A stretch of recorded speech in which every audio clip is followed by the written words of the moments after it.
Welcome to the Startup Grind. Mr. Tony Wheeler from Lonely Planet.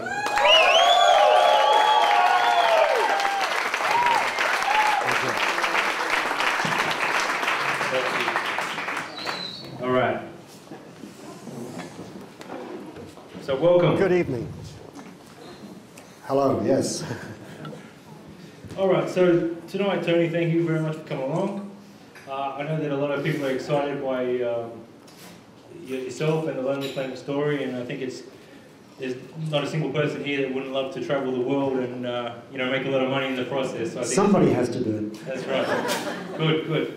So tonight I just want to go back, get a little bit of background on yourself, and then just kind of hear the story of Lonely Planet, and we'll take it from there. And hopefully I'm asking the questions that you guys are thinking, and at the end I'll open it up to you guys for a few questions.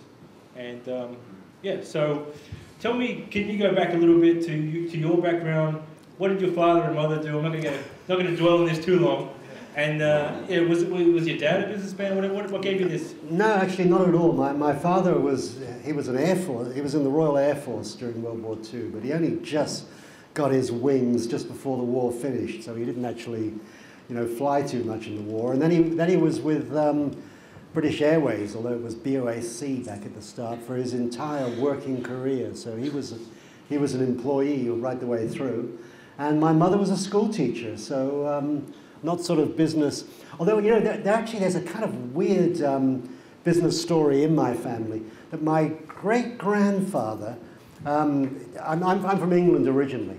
I didn't grow up in England. I grew up, first of all, in Pakistan. I lived in Pakistan until I was 5 years old. My father was working there. And then I grew up in the Bahamas. That's a good place to live. And then I grew up in the United States. I did all my high school years in the United States. So although I was born in England, I didn't actually live in England until I was 16. But my great-grandfather was a local village lad down on the south coast of England. And Kaiser Wilhelm, the Kaiser of Germany at the start of World War II, came on holiday to the town that my great-grandfather was living in, and my great-grandfather was sort of attached to him as the local, village lad to help out the Kaiser while he's staying here. And the Kaiser liked him so much that he took him with him to Paris, and he lived in Paris at the Paris apartment or whatever for a couple of years. And then, of course, World War II came along, and it wasn't very good for the Kaiser to have an English. Well, I say it was, there was that Carnaby Street shop. I was Kaiser Bill's Batman. Well, my great-grandfather was Kaiser Bill's Batman. And when World War II came along, Kaiser Bill paid off my great-grandfather. My great-grandfather took the money back to England and started a news agency, which stayed in the family for the next century or so, and finally closed down. I was actually down in the little town where it was about a year ago, and it had just closed down after 99 years in business. So there was a business in the family, that's all.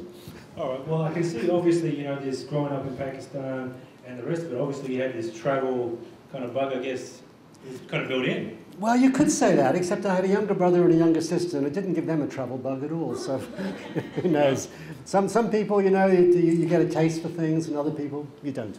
So, okay, so I think the story goes, and if I get this wrong, just correct me. You go for this big holiday with your wife. This is what started it, is that correct?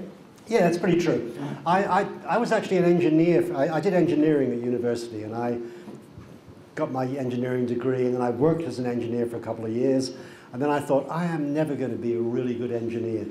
As a lot of engineers do sort of tend to think after a while. I have a huge admiration for the ones who really are good engineers, but I wasn't going to be one of them. But I really liked the business side of engineering, so I went back to university and did an MBA. And then at the end of, while I was doing that, I got married. So there I am, I'm 24 or 25 years old, just graduating with my MBA. Maureen, my wife, and I decided we'd take a year off and we'd get travel out of our system. So we bought an old car in London, and we set off, and we thought, well, this car is so cheap that if it breaks down, we'll just leave it by the roadside and walk away. And we set off from London, and we drove it to Afghanistan. Now, that was a good car. And we sold it for about a $5 profit in Afghanistan. And I've been saying ever since it was Osama bin Laden's getaway vehicle. You know, if they could have tracked that car down, they wouldn't have had to make that stupid movie. So why Afghanistan? What was the appeal? Was the appeal just to sort out these kind of unexplored countries? Yeah, well, it was. You know, this is a long time ago. This shows how old I am. You know, it was the 70s, and the Beatles were in India, and you know, people were riding the Marrakesh Express, and all that sort of change, and the hippie trail, and all those things. So the thing to do was to sort of leave Europe and head east until you got as far as you got to. And we drove the car as far as Afghanistan, and then we just carried on buses and trains, and went on through Pakistan and India, and up to Kathmandu, and back down into India, and across to Thailand. And by that point, we'd been traveling for about 6 months. We didn't have much money left, so we started hitchhiking. And we hitchhiked from Bangkok to Singapore. This is 1972, so 41 years ago. And of course, Lee Kuan Yew was in power at that time, and he had this terrible vision that these long-haired youth would, long-haired hippies would appear in Singapore, and they would undermine the hard-working young people of Singapore, give them the wrong ideas. So you used to go into banks and post offices and things in Singapore at that time, and there'd be signs on the wall saying, "Men with long hair will be served last." And there'd be a picture of what long hair looked like. And if you had long hair, you were supposed to sort of wait till all the respectable short-haired men had been served, and then they'd say, "How many stamps do you want to buy?" or whatever. So we started hitchhiking down from Bangkok. And we got to the border of Malaysia, and they stamped in our passports SHIT for suspected hippie in transit. I was there in '78. Hadn't changed much. No. Those signs, you know, I wish I'd got one. You know, it'd be a great thing to have on the wall now. If you Google it, you might find the odd picture of them. But men with long hair will be served last. We got down to Bali, and we met some New Zealanders with a yacht, and they gave us a ride down to Australia. And I like to say now that if we'd arrived, you know, right now, the way Tony Abbott in power, God knows where we'd be. We'd be going straight to New Guinea or Christmas Island or somewhere. You know, this wouldn't be an Australian Melbourne company at all. It'd be a Nauru company. So you had these crazy adventures with your wife. You come back. You settled in Melbourne just off chance, or what? No, we started in Sydney. Oh. And this was all because while we were living in London, you know, it's probably still much the same today. You know one Australian, and then you know 100 of them. And there's this knock on your door at midnight, and there's these two bedraggled people who've just hitched in from Marrakesh or whatever, and they say, "Oh, we know so-and-so." And they said we could sleep on your floor. Oh, great, you know, come in. But because the first Australian we knew in London was from Melbourne, they were all from Melbourne. And when we said, "Oh, we're going to go to Australia we planned to go to Australia for 3 months. We ended up spending a year here the first time. But they were all from Melbourne, and they said, "Oh, if you're just going to spend 3 months in Australia, go to Sydney." Great. Patriotic Melbourneites? Yeah. So we ended up in Sydney, and we didn't spend 3 months, we spent a year. And during that year, we did the first Lonely Planet book. So it actually started in Sydney. Because you loved Australia so much? It sounds like out of all those places you stayed here the longest. No, well, we just travelled. The idea was we thought we were going to take a year travelling around the world. And we'd spent 6 months or whatever getting out to Australia. We'd work in Australia for 3 months. We'd save up enough money to travel for another 3 months. And we'd gone all around the world in a year. But by the time we got to Australia, the trip had gone from 1 year to 3 years. So we had a year in Australia. But at the end of the year, we'd done that first book, and then we decided, oh, let's go and explore Southeast Asia. And we thought, we're going to do the best guide anyone has ever seen to Southeast Asia, which was not difficult to do because nobody had ever done a guide to Southeast Asia. You know, it was the Vietnam War was still winding down, and Lee Kuan Yew was in power, keeping everybody out. And, you know, it was not a tourist zone at that time. You look at it now, and you can't believe that there weren't millions of tourists flooding in. So we spent 72 getting out here. We spent 73 living in Sydney. We spent 74. After 12 months, we'd only got from Melbourne to Singapore. I mean, we were traveling really fast. And was it, so were you writing the whole time, or was it? Yeah, we were. I mean, the first book was a complete accident. We didn't set out from London thinking we are going to get to Australia and we're going to do a guide to travelling across Asia. That was just, it happened because people asked us about it, and we'd had trouble finding out the information we needed, and we thought other people are going to have that same information deficit. So the first thing was just a complete accident. But then because people loved it, we thought, well, yeah, let's do something, with the intention of doing it. So the second trip, we bought a motorcycle. So we set off. We went to New Zealand first to flog the first book, and then we came to Melbourne because we had friends in Melbourne, of course. And we set off from Melbourne. So Melbourne was the starting point for the second trip, and it was on a Yamaha motorcycle. And we rode up to Cairns and across and down to Alice Springs. When at that time, you went down to Alice Springs, and all the way from Alice Springs to Ayers Rock was a dirt road. The road wasn't sealed yet. It's amazing how now, that's changed so much. Well, can you tell me a little bit about this? I don't want to, I've got a lot of business guys here, guys and girls. Can you tell me a little bit about the first book? And so you've compiled this book. What made you think, oh, look, let's take it to a publisher? How did it come about? Well, the first book, we sort of thought about going to a publisher, but then we thought, oh, let's do it ourselves. And really that came about because I think a lot of people who get into journalism and even sort of small business things, the inspiration is working on university newspapers. University newspapers are sort of breeding grounds for doing that sort of stuff. It's a great education. I spent far too much time on the university newspaper and far too little time on engineering. But as it turned out, that was a really good idea because that was the best education I had at university was the university newspapers. I learned how to do things from that. And I knew how to put something together. So when we did that first book, we instead of thinking, let's take it to a publisher, and what the publisher would do, they said, oh, we'll look at this for 6 months, and then we'll think about it, and we'll give you an answer within a year. Whereas we decided to do it, and we did it in 6 weeks. So did you loan some money off some friends and family? No, we've been saving up money to go travelling again. So some of the money we'd saved up to go travelling, instead we spent it on doing the book. And we were living in Sydney, and I took a day off work, and I just went around all the bookshops in Sydney, and I knew nothing about selling books. You've got to make appointments, everything else. I just turned up, so I got this book, do you want to buy it?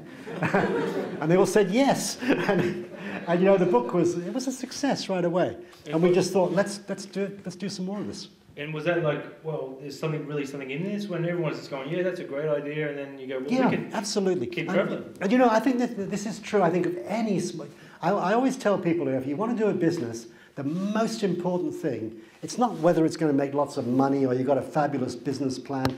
It's doing something you love. And if you love it, and if you are just infatuated with it, you really think it's going to work, other people are going to believe you. Other people are going to have the same feeling. They're going to think, well, hey, that guy or girl is so enthusiastic about what they're doing, it must be good. Do you feel that a lot of things fell into place because you had that passion? And that's... Yeah, and it was the right time. And I think that's the other thing about lots of businesses, that things pop up because it's the right time for it. And you look out and there's never a really good idea that just one person has it. We had this great idea, and actually, as it turned out, we were the ones who ran furthest and fastest with it. Sorry? How did you come by Lonely Planet? The name? Yeah. The name. How did we come by Lonely Planet? I've got to tell you, it was a complete mistake. We got that first book finished, and the only thing we didn't have for it was a name for the business. And we were in a restaurant on Oxford Street in Sydney, and we had a little bit too much red wine. And we were kicking around ideas, what about this idea, and what about this name and that name. We even thought Visa books, and it was before Visa credit cards. Should have done that. But somebody else did a company called Visa Books. Anyway, we'd just been to see a movie called Mad Dogs and... Thank you. That's someone who's thinking of me. A film called Mad Dogs and Englishmen. It's Joe Cocker and Leon Russell, rock and roll band on the road. And there's a song in the film called Space Captain. And Leon Russell plays in the background, but Joe Cocker sings, "Once while traveling across the sky, this lonely planet caught my eye." And I said to Maureen, hey, that sounds good. Why don't we call it Lonely Planet? And she said, well, great idea, except actually he sings Lovely Planet. So, it's been a 40-year mistake. So you come back, you did the first book, you obviously still wanted to travel. When did it become like, this is real business here? And when did it be like, oh, well, I don't want it to affect my, this wanting to travel, and, There's three questions there. Yeah, sorry. In a way, one of the things that sort of first became a business, we did that first book in Sydney in Australia, and we printed 1,500 copies, and we sold them all in a week. Then we printed another 3,500, another 3,500, and away it went. The second book, we did the whole book in Singapore. We finished traveling around Southeast Asia. We stopped in this hotel that back then was $2 a night, and we stayed in this hotel room for 3 months. We did the whole book on this little table, about a meter wide round table. We did the whole book there, and we printed it in Singapore. And we got it all finished, and we actually more or less tossed a coin. Shall we go back to London now as we'd intended, or shall we just go back to Australia again? And we thought, oh, look, hell, the business is going in Australia. We've registered the name there. We thought, okay, let's come back to Australia. And then we thought, we've had a year in Sydney. Let's try a year in Melbourne. And here we are 40 years later. So, Melbourne was just a toss of the coin decision. So that's how we ended up back in Melbourne with that second book. But we printed it, or it was being printed. We actually got back to Australia before the printing was finished. But we'd already arranged someone was going to sell it in London for us, and we were going to sell it in Australia, and we had a distributor in New Zealand. And I thought, look, I'll take it into there was one big bookshop in Singapore at that time, MPH, it's still there, I think. I'll take it into MPH, and maybe they'll buy some copies. So I went in, and this was a lesson, about the Singaporeans being right on the nose on business, that they were cluey. I took it in, and I had not a finished copy, but just a rough of what it was going to look like. And I said, look, there are all these long-haired people turning up in Singapore, young people traveling around, and the whole region is beginning to take off, and blah, blah, blah. And I'm doing this book about it. You should be selling it in your bookshop. And I thought the guy's he'll take 10 copies at least. Maybe if I'm lucky, he'll take 50. And I can still see this. He took the order form out, and he wrote out the name of the book, and he wrote it out, and he turned it around and pushed it across the table to me, and he'd ordered 1,000 copies. And I thought, I'm expecting 10 at least, 50 if I'm lucky, and it's 1,000. And I went, woo! and he was absolutely right, that the book was a hit. So we came back to Australia, and then other people started coming to us with similar ideas. They said, hey, I want to do a book on this, and I liked your book on that. Why don't we do one on this? So, but even so, the first 10 books we did, I wrote 5 of them. I wrote the first 2. The first one was that across Asia, going all the way from London to Sydney, but we wrote it backwards, so it went from Sydney to London. And then the second book was Southeast Asia. And then a couple other books came in, and then I did a book on Australia, I did a book on New Zealand, and then I did a book on New Guinea. That was one of the first 10 books. That would have been a big sell. It was, but it was a really good book to do, because there was New Guinea, a place that was really off the beaten track, and people thought, Jesus, how the hell can they do a book on New Guinea? But we did, so that was good. So when did it come to a point where these guys are bringing you ideas and stuff that you said, hang on, let's bring on some staff, or let's get an office? Yeah, well, it was not, we were not the .com startup that is one day it's nothing and the next day it's $1 billion, and that wasn't us at all. We were more like the snowball going downhill, that it goes very slowly at first, and then suddenly it starts to accelerate. And there was just Maureen and I at first, and then Maureen decided to go back to university, so she was only part-time. And then we had one employee, and she was part-time, and then she was full-time, and then we had somebody else, and somebody freelancing for us. And we worked first of all out of an apartment just off Chapel Street, Arthur Street, just down that way. And then we got a house in Richmond, and one of the 2 bedrooms was the office. And it was a couple of years before we got an office and, started getting employees. And then it was sort of 5 people and then 10. And it was kind of amazing because it just grew faster than you thought. And I remember some magazine or newspaper were doing an article about it, and someone would come in and they'd say to me, how many employees have you got? And I'd say, oh, we've got 10 people working here. And someone would say, Tony, that was, a month ago, now it's 20. And when I'd say 20, it was 50. And when I said 50, it was 100. And we had to constantly move office because there wasn't space. There were more and more people. There were 500 eventually here in Melbourne. Wow. And was it important for you and your wife to keep traveling? And was it the essence of it? I mean, I look back at it, and I was a terrible, terrible. Everything about doing business well, I was really bad at it, even though I had a business degree. I just loved doing what I was doing. I wanted to go out there and travel and write the books. I didn't want to be sitting at the office. And fortunately, I got good people too. And they still joke about, we sort of look at things and say, shit, nobody is doing this, and Tony should be doing that. Let's employ somebody to do it, because he's making a useless job of it. And, and I'd find they say, hi, Tony, this is so-and-so. He's doing, oh, good.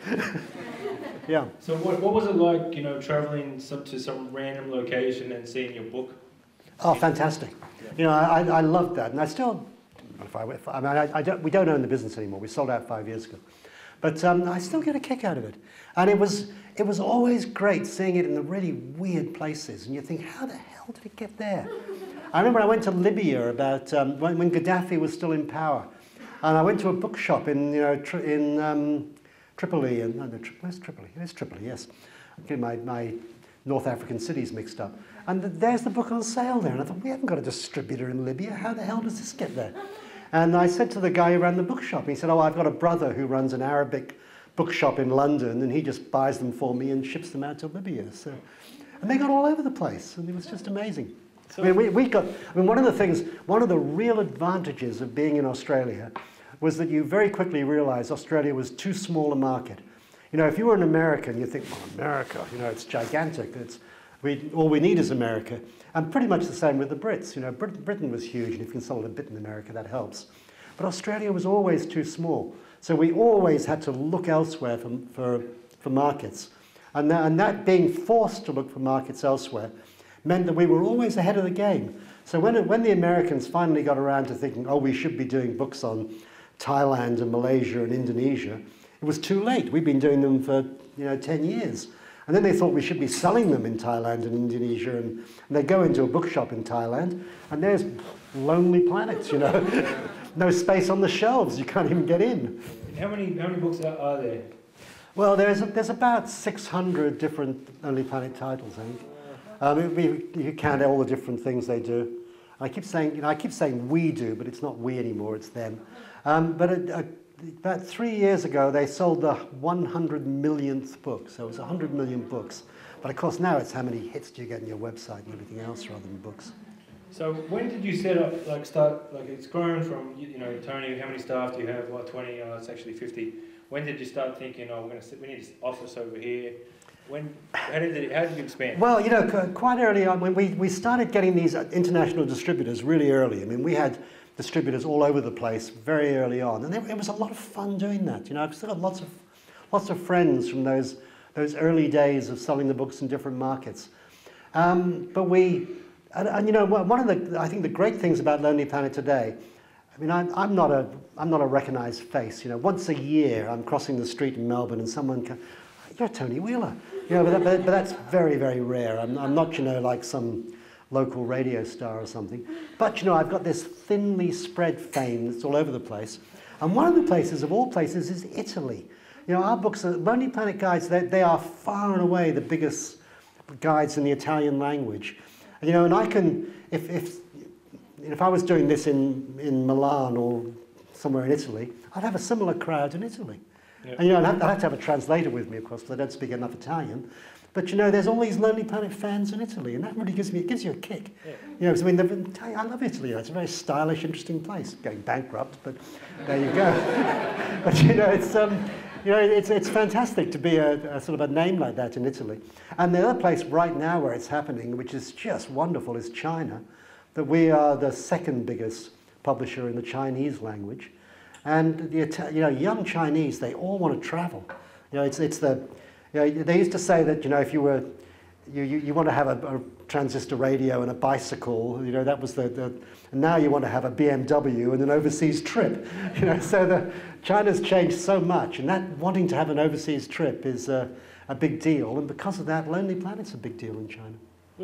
So these distributors were distributing the books out there for you, and what you decided, like, we've got too much of a presence here, and these guys are just, that we've got to set up shop over there? Yeah, well, we did. I mean, one of the things was very early on, we realized, you know, the biggest market for Lonely Planet guides is the United States. I mean, not per capita. I mean, we sell more books in Italy per capita than we do in the States. But as, you know, the size of a market, America is easily our biggest market. And we realized early on that you had to, if you were going to be a big English language publisher, you had to be in the States. But, you know, you've got to be in the States, you've got to be in the States. You can't do it from Melbourne or Sydney or London. You've got to actually be there in the States. When someone phones up on American 9-to-5 business hours, they want someone to answer the phone and say, yeah, we can get that to you this afternoon. And where did you set up shop? San Francisco. And great place. Of course, you know, this was long before. Actually, it was just beginning to start off. Computers were just beginning to show up there in the early 80s. But we looked at the US. You know, the publishing center is New York, but that's the other side of the country. San Francisco is sort of the second publishing center in America. And it's just a great city. You know, I left my heart there. Well, you talk about the computer stuff, and I mean, I know that a lot of people, you know, they're just checking their iPhones and stuff. I think there's something beautiful about having a tangible book. You want to talk about that and what your thoughts are? Because well, yeah, I mean, I love books still, and I've got lots and lots of them at home. The bookshelves are full, but I'm reading more and more books on my iPad than I am my, you know, and it's and you know, even though I sometimes buy a book and I think, look, I'm probably going to read it on the iPad, but I'll buy the book anyway just to support the paper product. But the trouble is, I get so many books that I really want to read that book, but they stack up beside the bed, and some of them are going to get read and some of them are never going to get read. But if they're on their iPad, at least they're with you. If when I finally decide I'm going to read it, I'm in Hong Kong, it's there beside me in Hong Kong. It's not sitting by the bedside back at home. And I've got 2 homes, so it could be by the bedside here in Melbourne, or it could be I've got a house in London as well. Yeah. Getting back onto the business, what's the story with the BBC? Were they kind of always nudging at you and you decided, look, we've had enough, or how did it, like, it's time to sell? Or? Well, the time to sell thing, Maureen and I weren't getting any younger, and our kids, both of whom at one stage worked in the business, but neither of them were going to. It wasn't going to be a family dynasty. They weren't going to take it over, and you know, it's a whole different ball. I mean, when we started it, there were 2 of us and operating out of the bedroom. When the kids came along, there were 500 people there, and it's a whole different ball game running that. So the kids weren't going to, and didn't want to either, really. So, you know, we had to do something. And although, you know, I'm looking around here, I'm not going to say I'm as techie as the rest of you, because I'm not. But, you know, I'm on the internet all the time, and I'm doing this and doing that, and you know, my iPhone's here, and I've got it on silent at the moment. But you know, I'm involved in all that stuff, and we were in the internet very early on, which we'll talk about in a minute. But it wasn't my first passion. So, you know, it wasn't. We weren't the right people to carry the business further on. And when we decided we wanted to sell, you know, we had lots of inquiries. There were lots of people who were interested, and the BBC just popped up out of the blue. And they seemed like, in lots of ways, I mean, no one's going to be the perfect partner, but they did seem like the perfect partner in lots of ways. And then it just really didn't work out as well with the BBC as we'd hoped it would. Were they talking a lot about the digital side of things? Or? Absolutely, yeah. And that was, you know, a lot of what they promised. And in some ways, I mean, the digital side, one of the crazy things with the BBC, by the time we sold to the BBC, we had, the books were still there. There was the digital side, there was the internet, there was iPad books, there were e-books, there was a photo library, we were doing all sorts of things. We even had a small television department. We had, you know, editing booths in the office, and we had producers running around making television programs, and we made quite a lot of television. And our vision was, you know, well, Christ, the BBC comes in, the first thing that's going to really happen is television's going to go through the roof. Didn't happen at all. The BBC got sort of, oh dear, if we, you know, start marketing Lonely Planet as TV, as a BBC television thing. People are going to say, oh, that's the BBC using their influence to push something commercial, and they shouldn't be doing that. So instead of doing more TV, they did less. And I can't believe that after 5 years, they'd actually produced less hours of TV than we produced in the 5 hours before they came in. So yeah, so it was a bit of a disappointment on taking. In that respect, it was, yeah. Now look, 60 million, is that right? Is the business got sold for? Probably more than that, actually. More than that. Oh, I thought that was quite. No, so a lot more than that. Was it? Was this like champagne days, or like I don't understand. If you work your whole life, is that like? Do you feel like? You know, it's how much money can you spend? I mean, I don't need it. You know, I've. You know, if I wanted to go out right now and buy myself a new Lamborghini, I could do it, and it wouldn't, you know, it wouldn't make a dent in my wallet right now. I'd probably got about $50 in it. But I mean, I could do it, and it wouldn't make any difference. But I don't want to. So, well, I do have a Lotus. But I do know that you do a lot of good with your money. Yeah. So can you talk to everyone about some of the programs that you've decided to? Yeah. Well, one of the things we will get back to tech in a minute. Okay, yeah.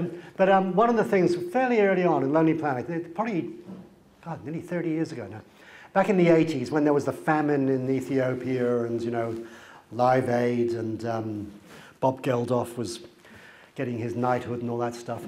You know, we looked at that and we said, Jesus, you know, Lonely Planet still has the only guide to all of Africa. And that's one of my sort of points of pride. That, you know, nobody else has covered all of Africa. And every time that new Africa thing came out, I would look at it and I would say, okay, how many countries did we not get to? And you know, Africa has 52 or 53 countries or something. And there was never more than 4 or 5 countries that we didn't get a researcher into. And given that there were always about 10 or 15 countries with a war going on, you know, it was pretty damn good to get researchers into all those countries. Anyway, we looked at it and thought, hey, you know, Africa's a part of our business. We're making money out of Africa. We should put some money back in there. So and then we had a partner at that time, Jim Hart. So Maureen and Jim Hart, Jim and I, we sat around and we said, okay, let's put a percentage of our profits. And it got to be quite a lot of money after a while. We started doing it every year. And Africa was the focus at first, but then it got to all sorts of other things. But then when the BBC bought in, they couldn't, as a government-owned thing, be doing that sort of thing. So we pulled that foundation out of Lonely Planet. We renamed it Planet Wheeler. We put quite a lot of the money that we got from selling Lonely Planet into that. And we've right now got about 70 projects around the world, mainly education and health. So most of them in Southeast Asia, South Asia, and East Africa. And my daughter, who's actually in Mexico right now, but she lives about a couple of hundred meters down that way, she's one of the people who actually runs it. She does a lot of that. She's been in, where's she been this year? Mozambique, Senegal, Cambodia, Vietnam. You know, she runs around looking at the projects we do. But then we do other things. Planet Wheeler. That's the foundation. The Wheeler Centre in Melbourne, which, you know, I think is fantastic. We got talked into that by Eric Beecher of Crikey newsletter, and Mark Rubo of Readings Bookshops. And it's part of Melbourne's City of Literature thing. And you know, when they started to develop this, we said it has to be more than just books and writing. The other thing we really want it to be is ideas. So the Wheeler Centre is books, writing, and ideas. And there's something on there virtually every night of the week. So what are these? Give me an example of some of these projects that your daughter's looking after. We've got health projects in Cambodia. We've got a children's hospital just outside Siem Reap. We've also got another project in Cambodia. There's a lot of problem on human rights. You know, some rich guy will steal your land and kick you off so he can build a multi-story hotel on it. So we're helping to finance, you know, people to fight back against those sort of things. We've got a fantastic school in Tanzania that looks after. They want kids who are smart and poor, and you know, you get some really smart kids who are poor, and they've got they work harder because they know their families are poor. And this school has been a huge success and has done really well. And do you find, like, to me, this sounds like some of your best achievements. You must be. Yeah, I'm pleased with it. In fact, one of the other things I do, though, which is, you know, I do things that I really enjoy, and it's good doing them, is an organization called Global Heritage Fund. And it's actually, it's Silicon Valley money that kicked it off. It's based in Palo Alto. And their idea was that the guy who started it, his father was a chip manufacturer. That's where the money came from. And, but he was really keen on archaeology. And he was saying, well, there are all these archaeology projects in the developing world, and you go to Cambodia and everybody goes to Angkor Wat. You know, 1 million people a year go to Angkor Wat. But there are other sites around Cambodia that don't get the same attention. So he decided he'd put money into these projects, you know, and archaeologists would go there and dig the things up and protect them and so on. But it's no good having an archaeology site unless you have visitors who go to see it. Because once you get visitors going, then the local villagers have an interest in it, they want to protect it, they want to keep the tomb raiders out, the people who steal stuff and sell it to art collectors. They start setting up little businesses, cafes, guides, guest houses, you know, they have an interest in it. So I've joined this organization because I'm the tourist side of it. I'm the person who knows a little bit about the tourism in it. And I'm going over for their annual, I'm speaking at their annual dinner in Silicon Valley next week. Oh, right. Yeah, so I'm heading that way. So I mean, it's rather nice that here's a thing of, you know, ancient civilizations, but it's modern Silicon Valley money helping to make it work. Well, it's interesting to me that, like, the more of, you know, the more successful entrepreneurs that you hear talk, or we've had the pleasure of having on stage, or whatever, that once there's been that, you know, the tremendous success, that ability, that giving back seems to be quite a trend. And yeah, I think so, and I think a lot of it, you know, I mean, Bill Gates is the best example of this. He's put a lot of money back in, and he's also managing what he's doing. I mean, his malaria research is fantastic. You know, unless you've got an obsession about Lamborghinis and Learjets or whatever, you know, how much of it can you spend? Yes. If you don't mind, I'm going to open up for some questions now. Yeah, feel free to jump in. Here we go. Oh, one second. Sorry, I'll get Jodie first. Yeah. Thanks. I'm just fascinated to hear your perspective on working with your wife and building a business together. Oh, working with my wife, it's terrible. No, seriously, what we found fairly early on was that you know, we each had areas of expertise, and we sort of tried to leave it to each other and not step on each other's toes.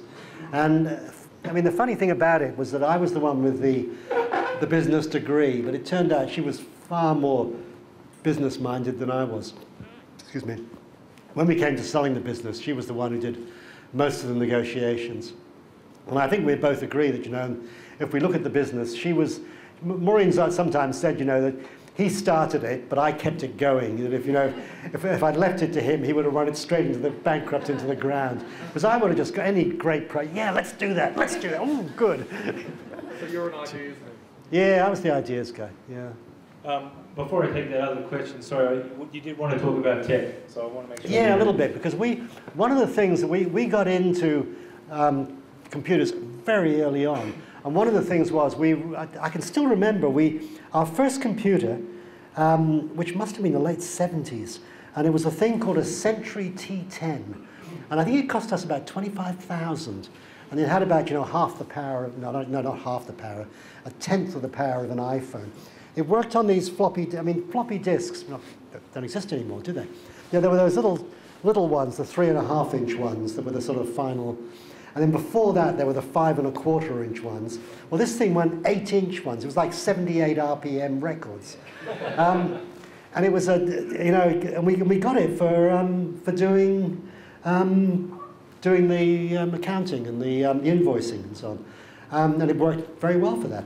And we got this thing, and we had it in the office about 3 or 4 weeks. And Jim, who did maths at Melbourne University, so he was a bit of the tech side, I came back to the office one day, and Jim said, "Come and look at this." He said, "I've got something, it's called word processing." I said, "That's an interesting word. Where's that come from?" You know, no one had heard the word before. It was a thing that wasn't word, it was WordStar. Anybody here remember WordStar? Yeah, early word processing system. And, you know, we very quickly, this is fantastic. You can put something down, and it isn't like a sheet of typed paper. Once you've typed it, it's typed and it's gone, You've got it there. You can use it again and you can change it. And, then instead of having just the one computer for the invoicing, we had to buy a second one and a third one. Anybody remember K-Pros? We used to call them Darth Vader's lunchbox. They were portable computers, but they were about the size of a suitcase. And we ended up owning 18 of these things. We were the biggest consumer of K-Pros in Australia. But the thing was, other publishers were way behind us in getting into computers because it didn't have the same importance. Other books, you do the book, nobody rewrites Tolstoy or Dickens, it's written and it's there forever. But guidebooks, you're continually changing them. So we very quickly realized that, computers were a wonderful thing. So that was our first sort of step into computers. But the other really interesting little episode we had with them early on was right at the start of the internet. O'Reilly, yep, we all know O'Reilly. Anyway, they were a pioneer in that form of computer publishing, but they were also pioneers on internet. And they'd set up one of the first sort of commercial internet sites called GNN, Global Network Navigator. And when they did that first in 93 or 20, more than 20 years ago now. And yet, it's only 20 years ago, which seems amazing. They decided they'd do a couple of travel things to publicize this. And one of them is they got a guy who was going to do a trip around the world, traveling at surface level, and he was going to send them back a blog, even though the word blog wasn't invented for another 15 years. But he did this daily blog of his travels around the world. And Maureen and I were in the States at that time, and we bought a 1959 Cadillac. This car had giant tail fins. It had no brakes to speak of. It averaged 9 miles per gallon as we drove across the States and back again, but it did have a cigarette lighter for every seat. This car had 6 cigarette lighters, 3 in the front and 3 in the back. And we took along, Hewlett-Packard gave us one of the first little laptop computers, and we managed, it's so easy now sending emails, but you couldn't send email. We had these acoustic couplers that you connected to telephones to send messages via telephone. It's phenomenal.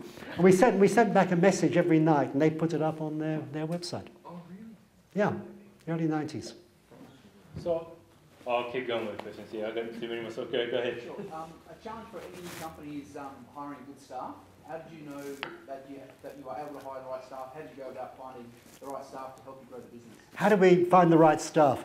They just came in the door and convinced us. And a lot of it was, I always remember we still fairly early days, we'd done a couple of things in South America. And this woman turned up at our door, our office here in Melbourne, and she was from Alaska, of all places, and Diana Swaney. And she said, I've just spent 6 months in Bolivia, and you should really do a guidebook to Bolivia. And we never thought of doing it. Bolivia was sort of, it's Peru, that's where the tourists all go to. There's Brazil, big country. Argentina, Bolivia wasn't, the big destination. But she said, and I could do it for you. So we said, okay, go ahead, do it. Here's a contract, come back in 12 months. And then she went out the door. We didn't give her any money. We just said, if you come up with the book, we'll publish it. And she left, and we totally forgot about her. And 12 months later, this bedraggled woman came in the door with this stack of paper, and we said, who are you? And she said, I'm Diana Swaney. This is your Bolivia guide. And we said, Bolivia? She said, yes, I've got a contract. Oh, okay, we'll publish it.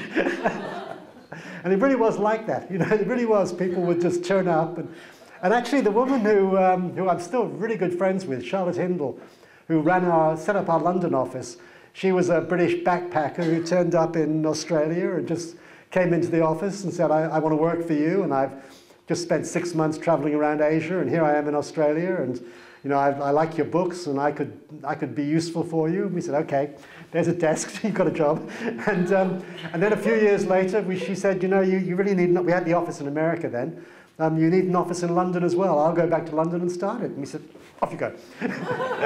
Here's a little bit of money, not too much. May I ask two? The first is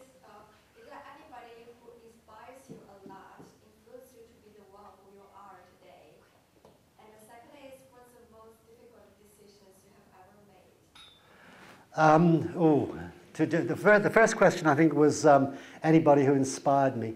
Do you know that there were lots of writers whose books I loved and ideas, and there were sort of things that, you know, were, as I was saying before, you know, these ideas don't just come out of nothing. There's always other things that inspire you and put them together, but there wasn't a person I thought, you know, fantastic, that's what I'd like to be doing. So not in that respect. And difficult decisions, oh God, there were so many difficult decisions. Lonely Planet had its ups and downs, and there was a stage when, after 9/11 was a huge blow to, suddenly people just stopped traveling, and you know, the sales went, I remember the morning after 9/11, we convened a meeting here, and we knew this was going to hit us, and we immediately started thinking, well, what could we cut back on? What could we squeeze? What could we shorten? What could we... So, you know, that was a blow, and we ended up having to lose, particularly in our US office was really overmanned at that time, and we cut that back a lot on, and it was a sad thing to do. So yeah, I know there's lots of things that were bad decisions, and I often think one of the funniest bad decisions was we'd done, you know, these guidebooks to different places, and we'd done walking guides, and we'd done scuba diving guides, and then someone said, well, why don't we do cycling guides? We said, great idea. And we had lots of keen cyclists at Lonely Planet, and they set off to do these things. And as they were being produced, we were looking at them, and they looked fabulous. You know, these wonderful, every ride had this chart that showed you the ups and downs of every day. And I was thinking, this is amazing that they can do this in the budget we've given them. And of course, the budget we've given them, they just thrown out the window and spent 10 times as much. And when the books were actually finished, you know, we were losing money. No matter how many copies we sold, every single copy was losing money. Terribly bad decision. And I mean, part of the bad decision was just not keeping an eye on the costs as it developed. And we finished it, and we dropped them all. But then a couple of years later, we began to realize they really liked the books. And the one they really wanted was the cycling guide to Italy. And we weren't producing it anymore. It was out of print, it was out of date. And the eBay price went $50, $100. When the price hit $300, this book that was $10 to start with, and people were paying $300 for a used example, we thought, put it back in print. And one of our people said, look, if it had been $300 to start with, we might have made money on it. Take a couple more questions. Just here. Yeah. Have you or anybody else done a study of the effect of Lonely Planet on travel patterns? Do you publish a book to a certain destination and then notice the increase in flights?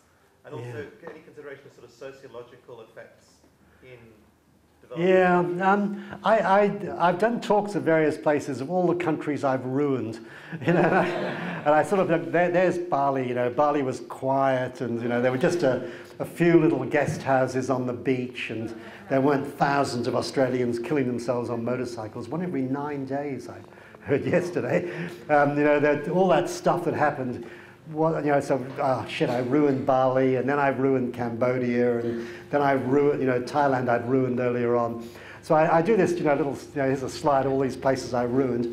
Well, we did a guidebook to Afghanistan. I said, look, and then I would love to ruin Afghanistan. If I could, you know, put 1 million tourists into Afghanistan, and, you know, the Taliban wouldn't have space to move because there are so many tourists, and you know, Afghanistan would be a wonderful place if it ever sorted out.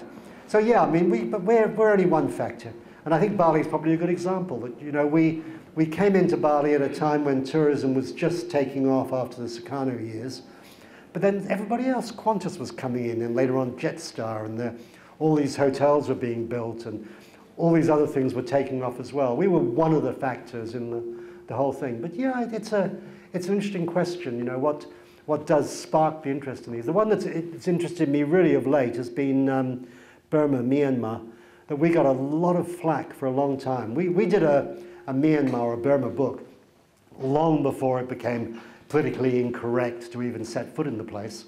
And then it did become politically incorrect. And a lot of people would say, oh, you shouldn't do that. You know, by having that book out, you're encouraging people to go there.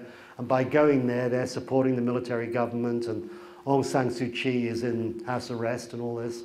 But actually, we knew there were lots of people in Burma who really depended upon the tourists they got. But that's how they made a living.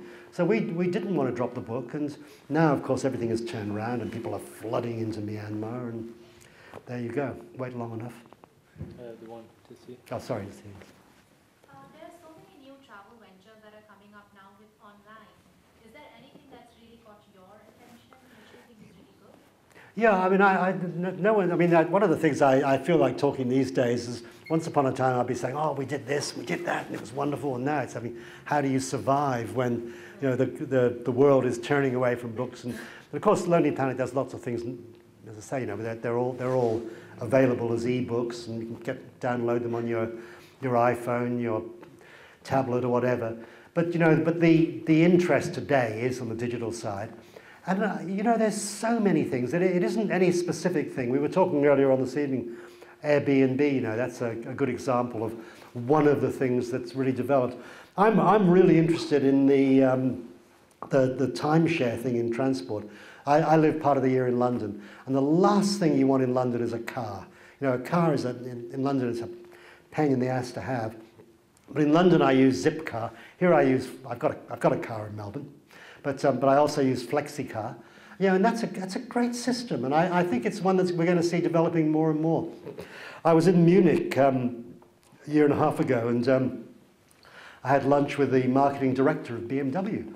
And he was saying that at BMW, that they're looking at these things, and they're thinking that in the future, maybe people aren't going to want to own their own car. You know, but you know, they're not going to have that. You don't get to use it every day. It's a pain in the neck finding somewhere to park it. So BMW are thinking not about just making cars, but about the sociology of cars and the use pattern of cars. And one of the things they're testing in Munich is a car share system like FlexiCar here, except instead of having the car at a specific place, the car could be anywhere. There's going to be all these places where you could leave your car share BMW, and you'll have an app on your phone, and when you want a car, if you've signed up for this, your app will tell you where the nearest BMW that you can take is. You go there, and just like you do with FlexiCar, you'll hold your card up to the windscreen, and the door will pop open, and you drive away, and then you can leave it anywhere else. And that, you know, that's really interesting to see a car company thinking, not just thinking about making cars, but also thinking about how in 10 or 20 years' time people are going to use those cars. So that's a really interesting thing. And I think there's lots of other things that are developing in the digital world that are travel related and are going to change us, change how we do things. Tony's been really kind with his time, so I'll just take one more question here. How often do you get approached or, I guess, offered money or bribes to mention people's businesses in your guide? Well, you know, that was one of the things that we were always very adamant about, that, you know, there was never any advertising in the guides. So we wanted there to be no influence, that you knew what you were reading in the book was the real information. It was absolutely unbiased. And we always threatened our writers, you know, if we ever found out that you were being paid to put something in, that was it, you know, you had to start looking for a new job immediately. And, of course, there were times when things went wrong. And the funniest occasion was in Vietnam. We'd got this new Vietnam guide out, and it had only been out a short while, and we started getting queries from hotels and restaurants and travel businesses and so on in Vietnam, and they'd say, look, we paid your researcher to be in the next edition. Why aren't we there? And you know, we paid him. Why? How come we haven't got the coverage? And we called Robert in and we said, look at these letters. You know, what have you been doing? And Robert was absolutely straight arrow. You know, he hadn't done that at all. And we investigated, and what had happened is he'd been traveling around Vietnam, and he'd actually hired a driver and a car to take him around. And he would go and look at the hotel or the restaurant or the travel business or whatever, and while he was doing this, his driver was busy writing out an invoice and would then quickly slip this guy the invoice and say, that'll be $100, you know, and with his bank account details in Hanoi or Saigon. And these people would happily pay the $100 to this Vietnamese guy. And the Vietnamese, they're good at business. Well, everyone, I want everyone back on their feet. And a big round of applause for Tony Wheeler. Thank you very much.